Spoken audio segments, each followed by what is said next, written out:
know. Why are you silent? You're never silent. Are you just like having a moment? What's happening here? Like, talk me through it. Go ahead. Go ahead.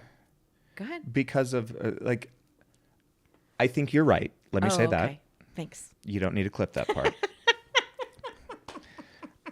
That's what I mean. But like moments like this are always hard for me to hear. Okay. Because I always think we're killing it. Yes. Just ask me. Right?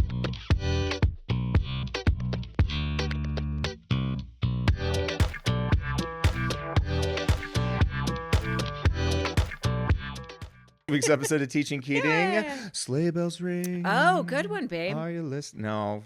That was good. I liked it. Keep going. I was about it. I said good one, babe. Here we go. Now it's gone. Oh, we need Christmas music. Now it's gone. It's okay. 'Tis the season. 'Tis the season. 'Tis was the season. Oh, okay. 'Twas the season. Okay. 'Twas the season of... Say 'twas some more. 'Twas the season. This is a funny word. Sorry, we're just talking about purchasing and consumption, all and the things. I'm sure, like lots of families, people are feeling the strain, buyer's remorse. Sure. Maybe. I don't know.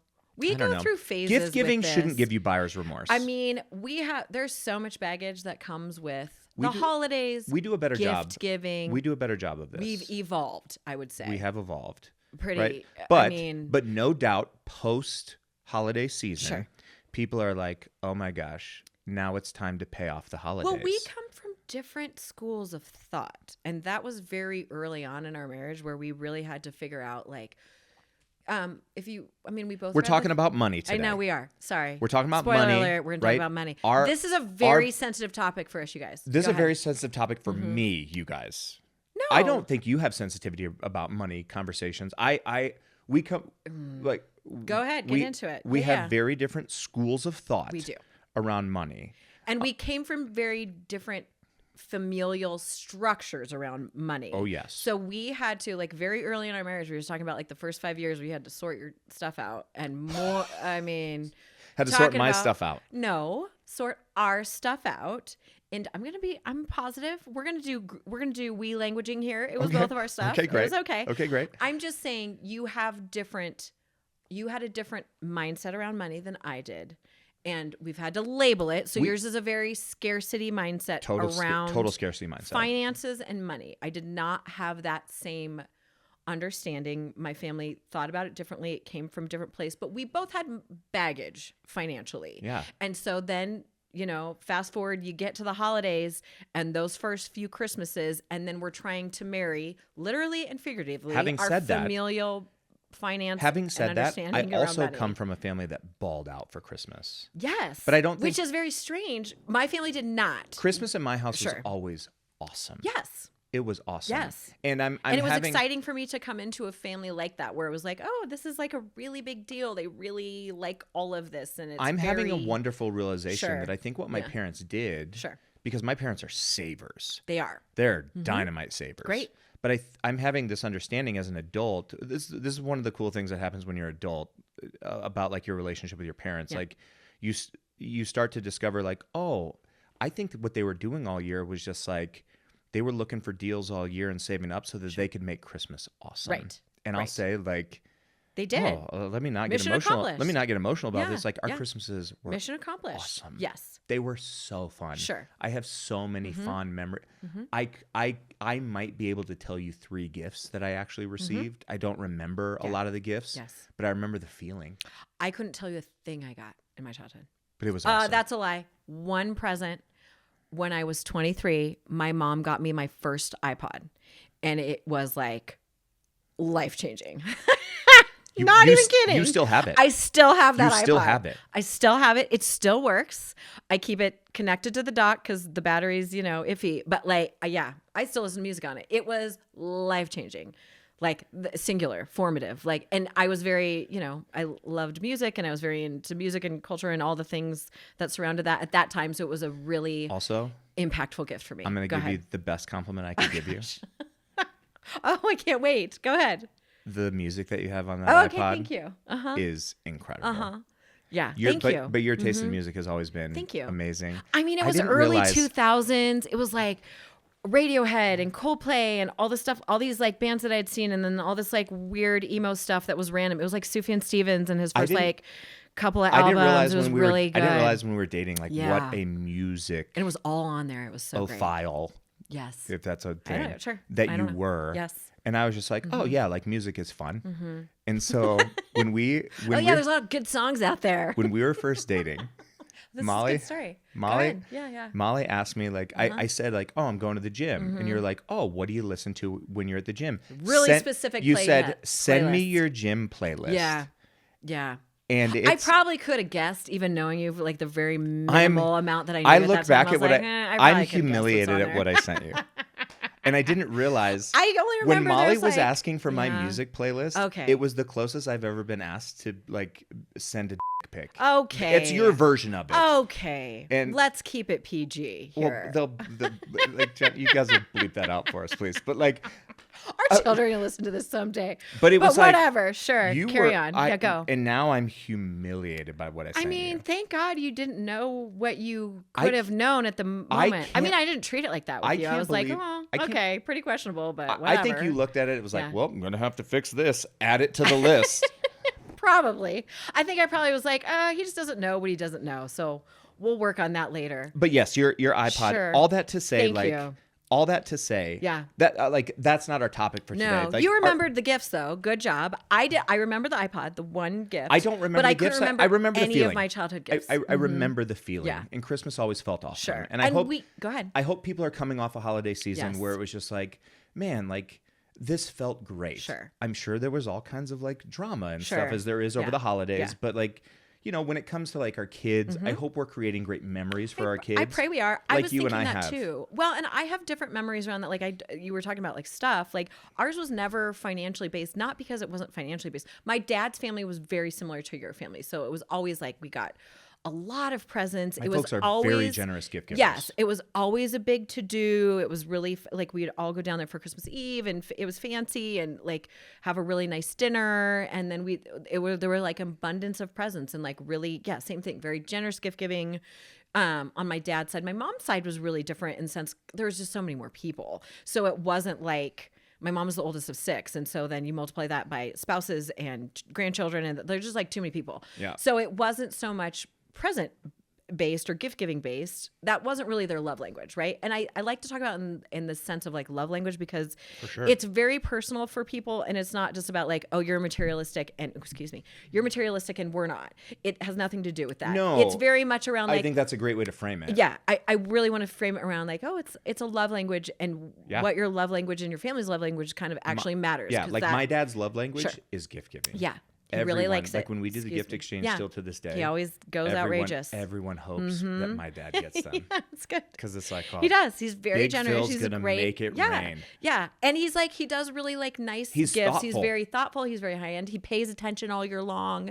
You know, he's really, you never know if he's listening, but he's really listening. And the funny thing he's is, dialed in. like I know my mom will hear this, like Yes. because she always listens to our podcast, Yeah. and she'll agree. Yes. And I think it's infuriating for her. Oh, really? Why? How good at gift giving my oh, dad he is. just like that's a natural gift. Like He's that's just so- part of his nature. He He's really so cares. good at it. Yes. To the he point does. where like even when you think you've got something Yes. great, it's like, damn it. Yeah. Now you try to outdo him and really Good get luck. him back with like something really thoughtful luck. and intentional. Although you did with the bow that year. That was a really good one. Yes, that was a good one. He was about it. It's a good one. Anyway, so there are some you guys have a real interesting scheme of familially. All of that to say. Yes. All of that to say, like, I think it's an important topic, Sure. right? Because we've talked about it before, like everything we do, everything we say, everything we wear, everything we Yeah. post online, Yeah. everything we spend money on, like sends a very clear message to kids Yeah. about what's important. Great. And our value And- system. And there's, and I think there's What sort we of, value, what we don't. I think there's probably Sure. a very short list of things Yeah. and places where we have influence over kids, whether it's in the classroom, whether it's in our own houses, where it's just like, I think we need to spend more time talking about it, and money is one of those things. And so today I want to talk about like, hey, what are our biggest fears about money, right? Like what messages Sure. are we sending to our kids about, hold on, I had a list of things here. Okay, go ahead. So This is good. This is good because you have it in your notes. so like Let's our not deepest lose it. fears about money, Great. right? Like what are we teaching our kids about money? And does it match with what they see us do with money? And then a fun one. That's going to be the hardest one. And then I want to know who the Scrooge and the Bob Cratchit is in our Okay. family when it comes to money. Oh, that's so easy. Okay. Oh, do you want to start with that? No. Okay, let's start there. Everett is hands down the Scrooge. Everett is the Scrooge. Oh, 100%. That is He's full fine agreement. to spend anyone else's money except his own, Correct. in which case he's not even going to give you We like gave a nickel. That gave kid is a real Scrooge. the best- Embarrassingly, I don't love it. The best example Yeah. of this is the one time we took our kids to Disney World. Yes. Which we did one time, Yeah. and I said I would do one time, Yeah. and it was awesome. It We had a was great- awesome. we It had a was great good. time. They were good ages to do it. Even though It was that's great. my nightmare. Sure. I hate crowds. Thanks and for I hate dying lines, to yourself. It's and fine. I Good. get motion sick on rides. Yes. But before Good we Dramamine. went, we basically gave both of our kids a Your gift parents card. did. Yes, that's Your correct. parents we gave didn't. them the budget. Yes. We did not. My Yes. parents gave both of our kids Disney gift cards. Same amount of money. And I was like, okay, this is great. It was like, hey, don't ask us any questions about like, can I have this? Can I have this? Sure. Here's your card. Yeah. And when it's gone, it's gone. Right. And you can have it. 5 minutes And into it was a healthy amount. Yes. It would have gotten them through the 4 or 5 days. It was or like whatever. $100. I mean, think my for parents- little kids, they were like, which is, they were 6 it and 8. might as well be $1 million for a 6 and 8 year old. Yes. But it was plenty. And honestly, like food wise, they didn't have to pay for a lot. But I'll anyway. say It this. was plenty of money for them. Yeah. 5 minutes into the park, Charlotte's was gone. It wasn't 5, but it was in the first hour. It was. She and- got like 2 stuffies. Yes. She bought herself some food. I don't know. She had- went outrageous. She did it. Meanwhile, we get through the entire trip and we're Yes. getting ready to leave the park. Yeah. And Everett has spent $0. And then he cried. Yes. Because he was like, oh, he wanted something, but then he was nervous. And so he ended up not getting it. And then he ended up not getting anything. And then he was upset, like, oh, I should have bought it. Yeah. I have the money. I still have money left over. I should have bought it. And he was really upset. He was really upset. And I'm like, dude, what are you doing? Yeah, Like, I know. Okay, so It's okay. Everett's the Scrooge. So he's the Scrooge. Who's the Bob Cratchit? Who's the most generous in our family? Not to themselves, because Charlotte's really generous with herself. She's very generous with herself. Who's the most generous in our family? You. Yes. Yeah, it's is- you. That's correct. You're very much like your dad, like that. You Which is- pay attention. You're very intentional, and you're a really great gift giver. Which is funny because Yes. I trend more towards my parents Yes. in that I'm Yes. I'm a saver, Yes. but I like to be generous. Yes. I And you're like it. very thoughtful when it comes to that. If you are my Yes. family or you are my people, Yes. I love being generous You are with money. very much so. It's- yeah. okay. Well done. Great. That was an easy one. That check was an and easy check. start. I'm glad we agreed. I am too. Let's start with the happy, because then the other okay. questions are going to be more difficult. So and because we said finances so are let's- pretty vulnerable So for let's us. jump Go into ahead. the first one. Go ahead. Biggest fear around money. You go, because Oh, I answered immediately mine's first. mine's easy, and Okay. you already said it. Like, Sure.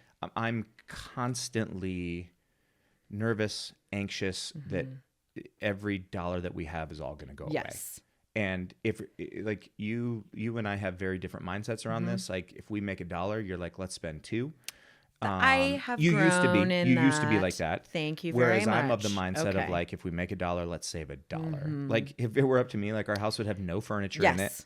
We like Yes. our bank accounts would be flush with money. And we'd be like changing the light bulb from room to room that we go to, depending on which room we're in. Sounds I mean, brilliant. that is. Sounds brilliant. There are right? people that do it. Yes. Right? Yeah, That's- we know of some. That's my Sure. biggest fear. Yes. Biggest fear. Yeah. And we actually, because you and I see money so differently, Yes. I think one of the smartest things that we did as a couple, and I would encourage people to do this, like we got a financial manager, financial planner when we had no money. Right. Because When we had a negative net worth. we had a hardcore negative net Yeah. worth.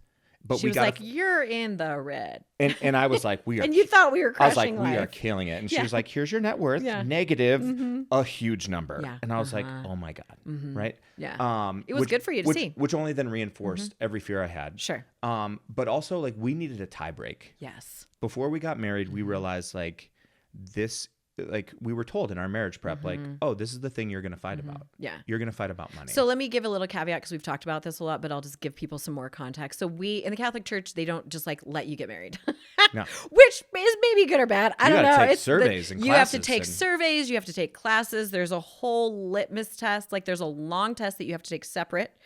And then you have to go through with like, it depends on who they Yeah. have at like wherever you get married, but like it's usually a psychologist or a family therapist where Yeah. they go through your answers together. And Yeah. and it's good because there's a lot of research. One, they do it because you can't really get out of marriages in the Catholic Church. They don't like you to. So they really want you to know what you're getting into, which for us at the time we were getting married was really good because it provided a lot of clarity. Yeah. And it's just, they make you talk about things you would never talk about, at all. Like you would never ask your spouse, like, they really get into the nitty gritty and nuts and bolts of like things that are very vulnerable topics that you're going to have to talk about because they will come up in your marriage. Oh, yeah. So children, family life, family history, all of things, any substance abuse, alcohol abuse, and they divided sexual it up by proclivities, all of the things. They divided it up by category, and it was like 90% or higher, 90% or higher, 90% in terms so of our we alignment. Scored, in terms of our alignment. Yes, in terms of where we saw our life. And then the money category came up, and it was like 40%. Yeah. It might have been like 30%. No, I think we were in the 40s, but it was like low 40s. It was the only one that was like in the school world. It was an F, and it wasn't even close. You're both, yes. Fair. And so we know how percentages work. So like, yes, in the school world, it was like 90, 40. It was bad. We paid the money when we didn't have it. Yes. To get a financial planner. Yes. Because we needed a tiebreak. Well, and so we took that right before we got married. Then we are in our marriage, and we're like, oh, here's. Surprise, surprise, here's what we're fighting about all the time. Yeah. Like knockdown dragouts, and then you add in jobs and babies and a new house and all of the things. And it was like coming up over and over and over again. Stressful when you didn't have any money because we were both on educator salaries at that point. We were both working, and then you added in a new baby and you added a move and all of the things. Every stress thing that you could add around finances, we did. We had, yeah. So we bought our first house. Pressure cooker. We had our first child. Yes. We paid for a wedding. Multiple incomes. It was a lot. And so we did need the tiebreak because, and I would say this, I mean, you said this before previously, we've both come to center, but you don't necessarily just like throw away your entire identity and the way that you think about finances like the second you get married. No. We've come to center a lot. You've come a lot more to center. I think I've become a little less frivolous and more sort of thoughtful, I would hope, because I would say like at the beginning, I was like, oh, I probably was pretty frivolous. I was like, oh, you can't take it with you. Who needs it? Whatever. Let's pay off my loans. You lived with this mindset I had never considered of like, oh, we'll make more money. Yeah. Like, let's work harder. Just make more. If you lose your job, like you'll just get another job. I'm like, what are you talking about?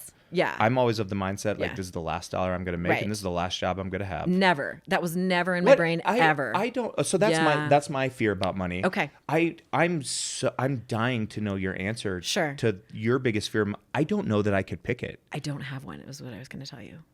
What? I really don't. That's a lie. I worry that in terms of finances, I just always want to be able to, like, if the children. And I don't think it's healthy to give your children like tons of money. I think that's a bad idea. You and I never had tons of money, and we were always pretty work hard. That was one of the things we were aligned on. It was like, okay, like get to work. If you want to make more money, like get to work, get another job. Yeah.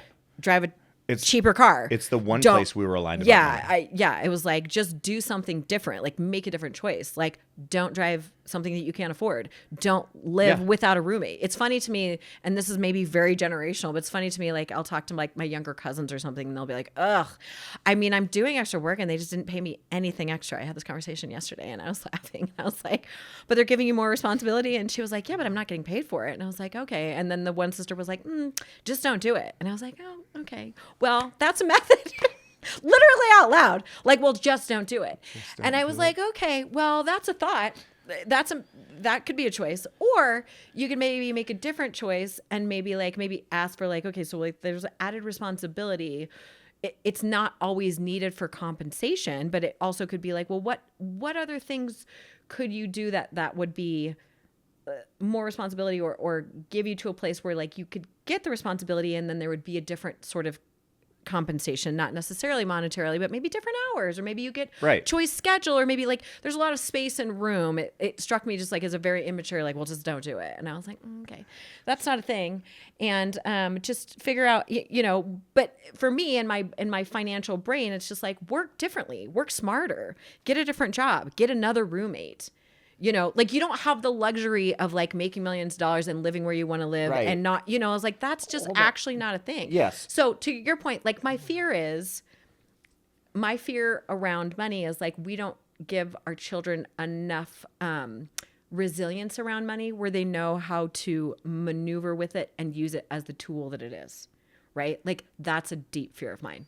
I feel like that we've indulged them too much to the sense that like, you know, they don't understand that it's a tool or understand the value of it. And hopefully that will come with maturity and age. I pray that it will. But I feel like that's a deep fear that I have around mine. Where I'm like, oh, I haven't, their relationship to this, maybe I haven't cultivated as well as I should have. That's mine. Oh, no. Why are you silent? You're never silent. Are you just like having a moment? What's happening here? Like, talk me through it. Go ahead. Go ahead. Because of I think you're right. Let me say that. Okay. Thanks. You don't need to clip that part. That's what I mean. But like moments like this are always hard for me to hear. Okay. Because I like, you know, like I always think we're killing it. Yes. Just ask me. Right. And so like to hear moments where I think like we're failing. I don't think it's a failure. Again, there's a lot of space. Where we haven't succeeded yet. There's a lot of space for us to grow here. Correct. For sure. Yeah. Okay. Next question. Sorry. Man. Okay. I'm really getting you. Okay. So what are we teaching our kids about money? I think that they're okay. So yes, I don't necessarily love their relationship with it currently. I think we're teaching them.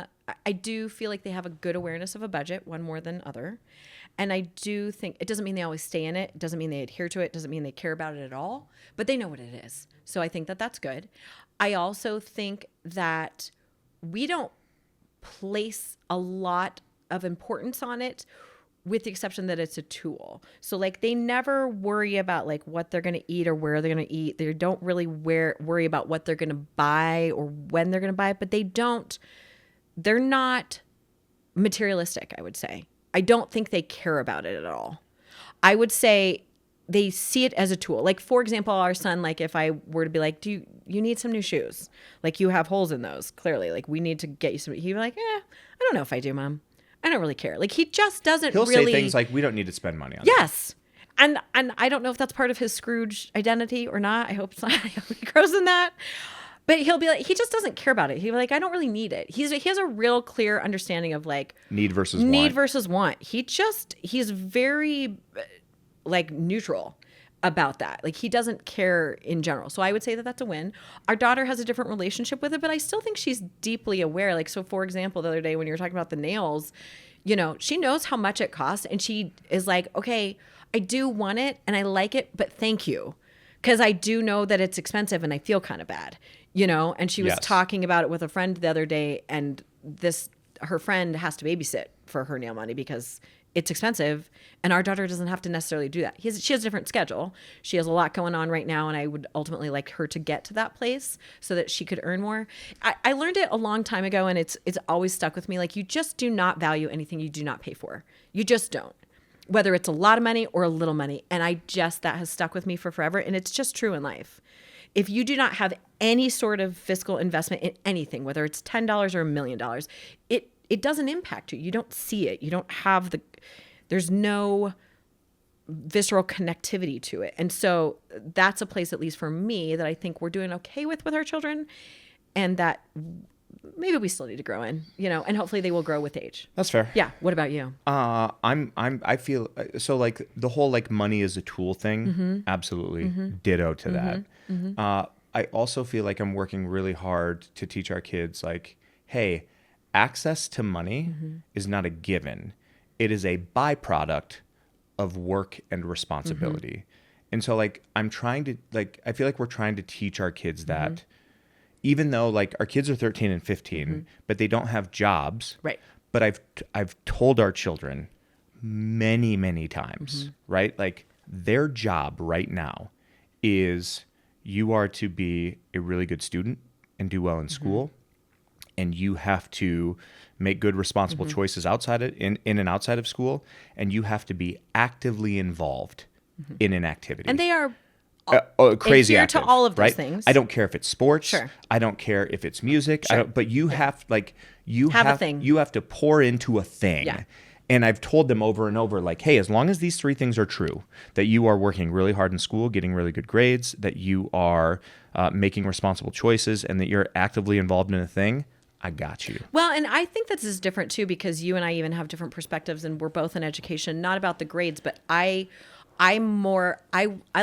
really care about the process. So I would say our son, who's more mature, you and we're I in look at different this places. different. We do. You like the process that is school and learning. Like for you and I view it differently. Like school is a game for me. Yes. School is a place where you come and you exchange behaviors for points. And Which like I hate that entirely. I hated it when I was in the classroom, and I hate it now. I'm not saying that I like that. I'm saying that's the nature of school right now. Fair enough, and that is the system. And you can, and this is where you and I are different. Like you can choose to swim upstream and fight that current. Yes. Or you can figure out which way the current's going, and you can swim with the current, and you can crush it at this thing, knowing that like real life is on the back end of that. Yeah.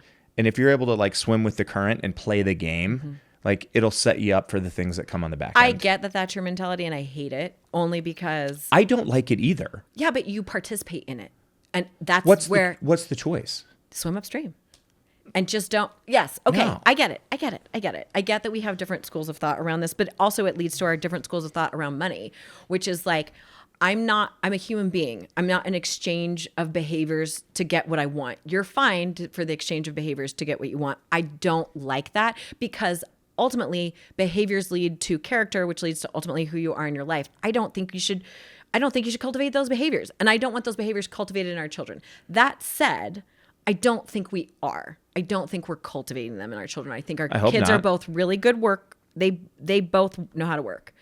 I do think that's a good win for us currently. It depends on what they're working on, which is equal to their amount of effort. But when it's something that they care about, they know how to work, and they will work. I agree. And they can grind, and that's good. I do want to broaden their perspective of like exchange of money, that money is just a tool, but ultimately it's an important tool, and you don't get to be frivolous with it, or you don't get to be miserly with it. You need to be a good steward of it. And so I think we've tried to use that word pretty specifically of like, stewardship is a word that I love. And we've switched. When it comes to money. We've switched our language actually around it. And we've been really intentional about like wanting to, we talk about it a lot in the context of stewardship and stewardship alone. Not money, not finances, but like everything is exchange of goods. Like your time you can be a steward of. Money you're a steward of. Like where you spend any sort of equitable exchange needs to be under the umbrella of stewardship, because it's where your values are, to your point, and the values that we give. So it's not just valuing money. It's like how are we using it the things as a that tool, we value, and using it responsibly, basically. So that stewardship umbrella has been really helpful for us in our conversations around finances with money. What else? Go ahead. You're having so many thoughts. This is a hard one for me. Yeah. Like you wanted to have this conversation right now, and I'm just like, I wanted. Yeah. I mean, I thought like, I don't know if I'm prepared to have this conversation right now. know. But It's pretty vulnerable. But here's the thing: like, we could wait 6 years, and I don't know if I'm prepared to have this conversation. It's never easy. It's why the old adage, like why you don't talk about money in politics. Some people won't listen to this episode because if it's about money, there's like, ugh, like I don't want to. Yeah. I hope not. I mean, I hope that this is an honest conversation that we can have a conversation about, that we have diverging thoughts and thinking around that we've had to come to center. I think it's a thing that we need to teach all kids too, like not just in our homes, but like in our schools. Like, hey, like having honest, forthright conversations about money is a skill. Yeah. And this is a skill that you need to develop because it will serve you in your life as a single person. Right. It'll serve you in your life as a married person or as a partner to somebody else. Like it's a really important conversation. Yeah. If you look at sort of like the metrics and the research at what couples fight about. Oh yeah. Isn't it still the number one reason why people get divorced? It's always in the top 2. Yeah. I mean, I don't know if that's still consistent data, but it has been like within the last 10 years. It was at one point the number one reason. Yeah. I don't know after COVID. I mean, I don't even know. Like who? I'm sure someone will fact check us on this. Please. But like, it's in the top 3 universally. Yeah. It's because it's so stressful. And to our point, I think people are just thinking like, oh, you just think about it the way I think about it, or you think about it different. And that's really reductionist, and I don't think it's necessarily respectful of your partner. We had to do a lot of really heavy work in the way that we thought about money, the way we still think about money, the way that we would come to center what we'd be spending on, where it was okay to talk about it, where it wasn't okay to nickel and dime each other. Where there was so much work to do. I think it's, and I'm encouraged by it because we've gotten there, but I don't want to like deny people and be like, oh, it was so hard for us. well, I think it's a lie. And painful. I think it's a lie people are either told or they assume before they get into a relationship with someone. It's like, oh, you're going to get into a relationship and you're just going to like click about like likes and dislikes and interests. And then you're also going to click about how you spend money. Yeah. And then you're also going to click about Lies. like, hey, how Lies. you parent children. Yeah. Like, and it's not like, it's a boatload of work. Well, and to our previous, point, like we scored 90s in a lot of things and then 40 in this, and we've still had to have a lot of come to center. Oh yeah, it's not the only thing. No, I mean, we have so many conversations all the time. We find lots of things. Yes, we've had a lot of conversations, which is good. I mean, what's the alternative? You're just not going to talk about it and then let it build and then have resentment and then ultimately things blow up and then go to pot. Like that's not the point. No. I said, yes, we're in this. I took my vows really seriously. So like dig in, let's go. But it has been very painful for us. It's hard. And I think what we thought is like, okay, we'll just do the work and we'll both come to center. And we have come more to center, but it doesn't take away the fact that we both really still are divergent in our thinking about it. True. And it was good for me to understand where you're coming from. Sorry to step on your words. Yeah. I just want to affirm you really quick. Scarcity just doesn't go away. Like, no, it just like that mindset of like, ooh, it's never going to come again. And it, like, that doesn't go away. And adults, it was less adults about, who are listening to this podcast or watching, like whatever feeling that you have about money, probably in your 20s, is the feeling you're always going to have. I mean, you've had that feeling when you were like 10. I know, or but 5 I'm being generous, or, okay. right? Like, but I was like, but it's this really is way further back than it's that. grounded in concrete by the time you hit your 20s. And sort of like the relationship that you have with money, and like that is unlikely to change. What can change are your habituated behaviors around money. But you have to That's changeable. Sure. And you've been very intentional and incredibly conscious around knowing that historically, like that mindset didn't really serve us. It didn't serve us in our marriage. It definitely didn't serve us in our parenting. It didn't serve in the way because it was bleeding into everything. It was bleeding in how you were making decisions, every single thing. I mean, it was bleeding into everything, and that was negatively impacting us. Totally. And that was sort of something we had to get to the root of. But it's hard too, because like, like I had parents who were, for all intents and purposes, like really good at teaching sort of like financial literacy and fiscal responsibility. And this is a thing that is taught not at all in schools. And I would say that for me, which I think, let me go ahead, finish your thought. I think Sorry, that's, not stepping I think there's a huge opportunity there. And it's hard, right? Like our schools can't be asked to carry the burden. They're asked to carry a lot already. Our schools weren't designed to carry the burden that they're already carrying, right? But I do think in terms of like places where there are definitely places where we can weed the garden in terms of what we ask our schools to do. And as we weed the garden, we have to take a look at like, okay, what should our schools be doing? Like, I think basic financial literacy has to be a part of what kids learn in schools. I think they should learn it like they learned to drive. Like we were talking about that earlier, and I was like, you need some sort of base. You need a baseline. It's like, okay, for great, all kids. Great. It doesn't mean you all need to take finance classes your junior year or whatever, but you should have some options, and everyone needs a baseline. You're coming out of a school and that you can tell me like the mitochondria is the powerhouse of the cell, but you have no idea how the hell to write a budget. Right. Is wild. Or what a budget is. Or what a budget even. I mean, or why it matters. Yeah, I do think it should be a base. Like, younger is kind of moot. So you should be taking it in high school, and it should be like you take freshman health and wellness. It should be a freshman year class, and then if you want to have options for electives later on, sure, go ahead. But I do think it's a great opportunity for schools and just parents in general. Like, we need to be having your children understand any sort of fiscal understanding is more important than zero fiscal understanding, which is sort of the understanding that I came from. Not zero, but it's not something that was an open conversation in our house all the time. Just because my parents had a different relationship with it, they both were like, Everything that we have is from God. Everything that we're going to get is from God. Nothing is actually truly yours, and kind of hippy dippy, but not really. But it was like, when I got my driver's license, for example, my parents were like, this is the car you're going to drive. I didn't get a car or work for a car or buy a car. I worked to put gas in the car. Correct. That was offered to me because that was the one that was hand-me-downs that we were going to have. And that was the option. And that's what I had. And then the next person who learned to drive had that car, and then it was just a round robin all the time. It's just, and that was sort of my understanding of it. And forgive me for going back to it, Sure. but it's conceptually, it's wild for me because the kids spend so much of their time in school worried about like grade point. Yeah.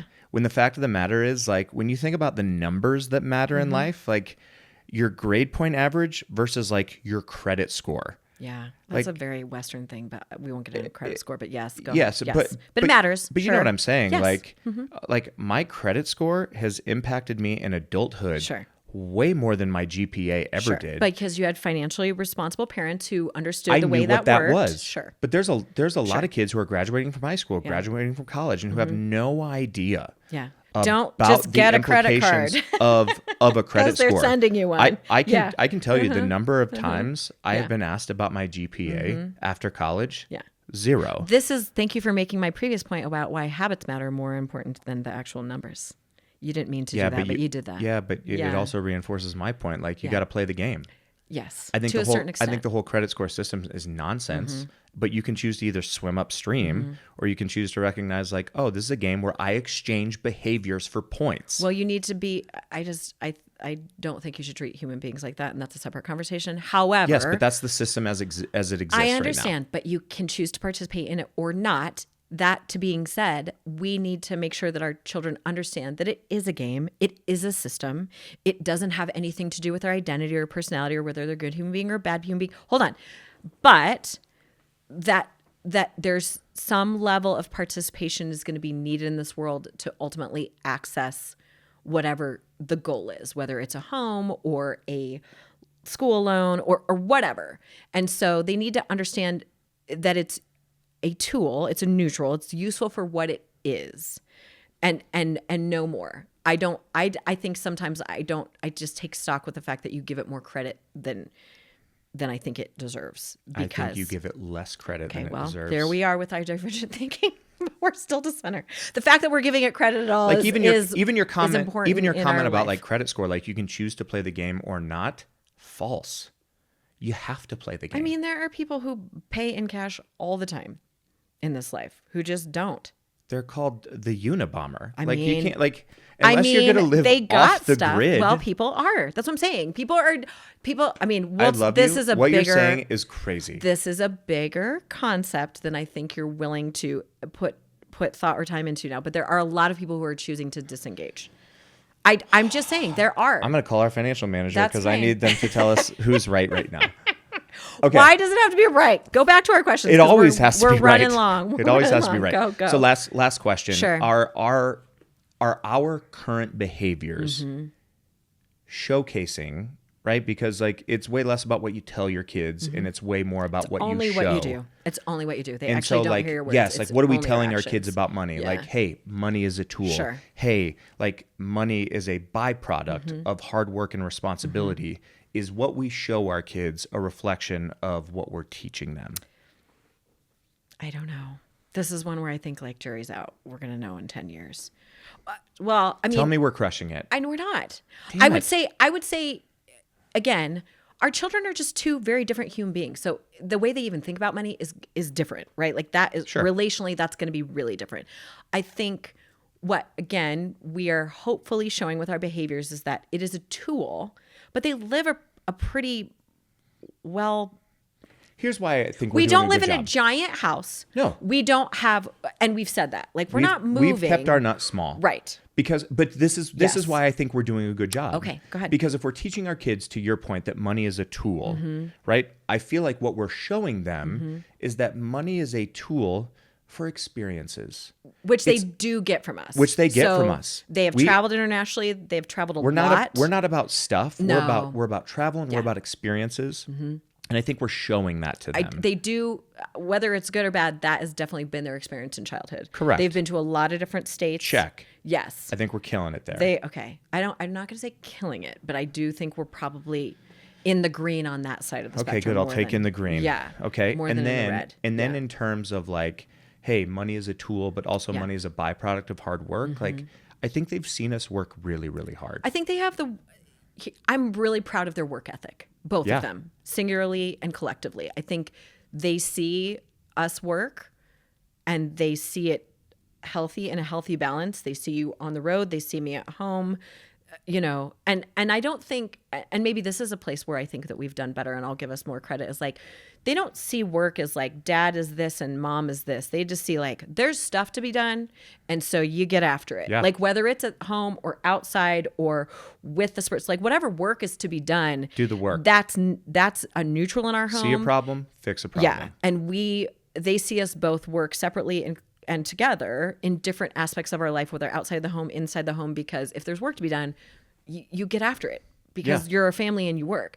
And so I hope that they have that. And I think that piece will then proceed to the stewardship piece and how that they operate in the future. I hope. Oh, I don't know. God, it's always so It's dangerous our hope. to It's talk a prayer. about this. I know. Well, and 'cause talking about your kids is always eventually our so kids are going to grow vulnerable. up and become adults. And this recording and lives in history. This is going to age like milk. And it's... What were they even talking about then? Bitcoin's all the rage. They're talking about money. Like, Yeah, what are they, I know. Or gold. I don't know. Whatever it's Okay. going to be in the future. Jury's out. I know. We'll see. We'll see. Hey, I'll tell you the thing I'm happiest about. Oh, please. Is that I'm the Bob Cratchit in our relationship. And so like that's my takeaway. I don't have a label in the whole Christmas Carol story at all. I don't even know. Maybe I'm the kids getting the goose because I'm just like, don't worry, it's gonna end up great no matter what. Yeah, like, you're the kid out like, sledding on the street. Yeah, totally. Oblivious. Yeah, that's me in the story. Oblivious for sure. to any hardship or Ebenezer it's Scrooge. How everyone... It's Christmas. Are we so happy? Sure, I'll go get this goose. I don't care. Sure, throw me some money to get it. Yeah, I'll get it, and then it'll be fine. Yeah. Yeah. Okay. Okay. The world needs all of us. All right. Well, it's good. Great. We've accomplished nothing. That'll do it for this week's episode of Teaching Keating. As always, find us anywhere podcasts are listened to. Find us on the YouTube channel. Hit the subscribe button to wherever you find us. You can find me out on the road again this January. And you're going to find me in the mountains with the kids skiing. That's been a big commitment because of sports has been so crazy with us, and we're really trying to be a little bit more. Can I come too? You're allowed. You just said you're going to be on the road, though. So, of course, yes, schedule permitting, of course, you're always invited. Schedule you're permitting. You're part of our family. Thanks. So, yes. But it's been a big commitment that I'm really trying to get the kids, because I'll we've have done a bad job at like exploring Colorado and our mountains, and I need to do a better job at that. They're homegrown. So am I. Well, They I'll need have to my know. assistant reach out, see if I can Okay. get on your ski schedule. That'll do it. We'll see you guys for next week's episode of Teaching Keating. Be well.